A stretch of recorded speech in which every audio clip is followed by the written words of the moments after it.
Berterima kasih adalah cara bertata krama antar manusia. Itu keharusan moral. Tetapi ada saatnya orang melupakan kita dan tidak berterima kasih kepada kita. Janganlah menyesal atau marah. Sebab Tuhanlah yang membuat saudara dan saya berhasil, bukan karena kita hebat. Ketika aku dalam kesesakan, ku datang merangkul salibmu. Aku berseru di hadapanmu, ku bersujud di bawah kakimu. Di dalam dunia ini sungguh banyak rintangan menggoda hidupku, menjauh darimu. Ku peluk salibmu, Tuhan tuntun langkahku, Tuhan tuntun langkahku, Tuhan tuntun di perjalananku. Tuhan hibur hatiku, Tuhan hibur hatiku, Tuhan hapus air mataku ini.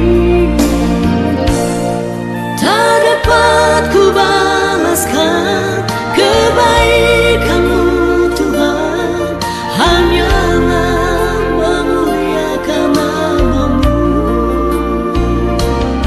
Tak dapat ku balaskan kebaikan-Mu Tuhan, hanyalah memuliakan nama-Mu. Shalom saudara-saudara, saat teduh kita hari ini dari Kejadian pasal 40. Demikian sabda Allah. Kejadian 40 ayat 20 sampai 23.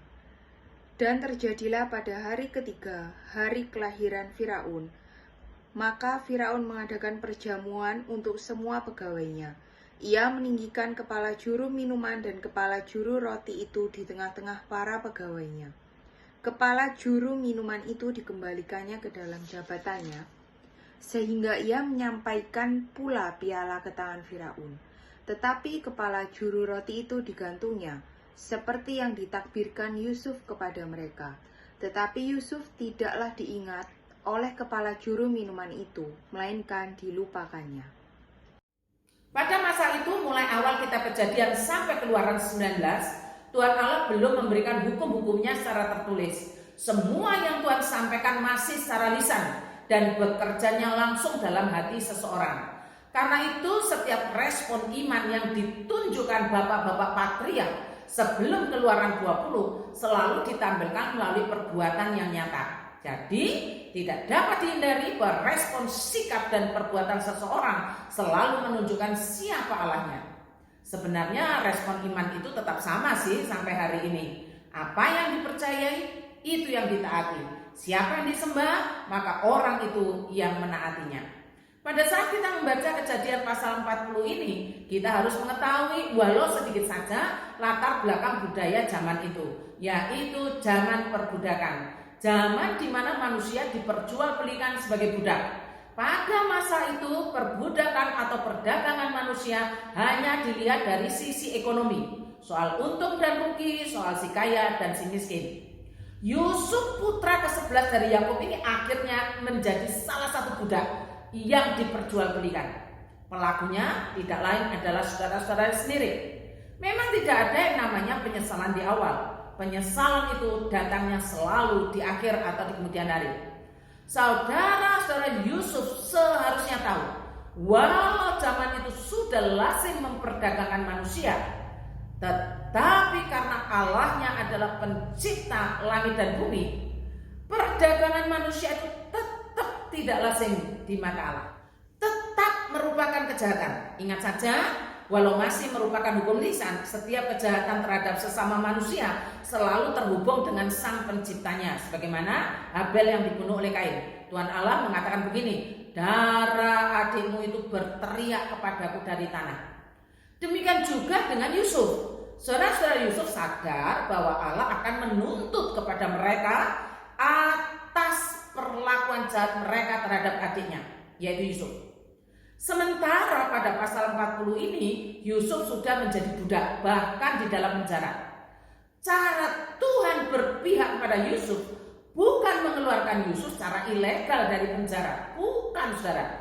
Tapi dicatat begini di ayat 23, karena Tuhan menyertai dia, Yusuf maksudnya, karena Tuhan menyertai dia dan apa yang dikerjakannya dibuat Tuhan berhasil. Saya ingin kita semua belajar mengenali cara kerja Tuhan atas orang-orang yang dikasihinya. Tetapi karena perbuatan jahat seseorang atau sekelompok orang, maka orang itu hidupnya susah seperti Yusuf sampai harus masuk penjara. Bisa saja Tuhan dengan cara-cara spektakuler mengeluarkan Yusuf dari penjara, dan dengan caranya Allah bisa saja membuat Yusuf terbebas dari jerat perbudakan, bisa. Tapi Allah tidak melepaskannya. Saya jadi teringat pahlawan-pahlawan iman lainnya, Daniel, Sadrak, Mesak, Abednego, dan masih banyak lagi, di mana Tuhan tidak melepaskan dari yang namanya tempat kesusahan, tempat penderitaan, atau yang membuat mereka sangat-sangat menderita. Tapi cara kerja Tuhan yang saya yakin masih berlangsung sampai hari ini, seperti yang dikatakan kepada Yusuf, karena Tuhan menyertai dan apa yang dikerjakannya dibuat Tuhan berhasil. Mau tempatnya di penjara, mau tempatnya di bawah singa, mau tempatnya di perapian, mau tempatnya di mana saja yang menurut orang adalah tempat penderitaan, kalau Tuhan menyertai, maka apa yang dikerjakannya dibuat Tuhan berhasil. Saya terus-menerus mencerna perkataan Tuhan ini untuk iman saya. Salah satu pengalaman keberhasilan Yusuf karena Allah adalah dapat mengartikan mimpi. Pada masa itu, orang yang dapat mengartikan mimpi, di Mesir khususnya, sederajat dengan para penasihat raja, sederajat dengan ahli-ahli sihir dan juru-juru tenung kerajaan. Tapi Yusuf masih menjadi seorang budak sekaligus seorang tahanan. Kesadaran bahwa Tuhanlah yang membuat berhasil ini, dimanapun Yusuf ditempatkan, waktu itu di penjara, ia tidak mengatakan apapun ketika dilupakan orang. Ketika orang yang ditolongnya waktu itu sama sekali tidak mengingatnya. Kita tidak menemukan sepatah kata apapun dari mulut Yusuf tentang orang-orang yang tidak tahu balas budi. Mengapa? Sekali lagi, Tuhanlah yang membuat berhasil. Bukan karena dirinya hebat atau apa. Rahasianya di situ. Ayat 23. Tetapi Yusuf tidaklah diingat oleh juru minuman itu, melainkan dilupakan. Kalau hal ini terjadi pada saudara bagaimana?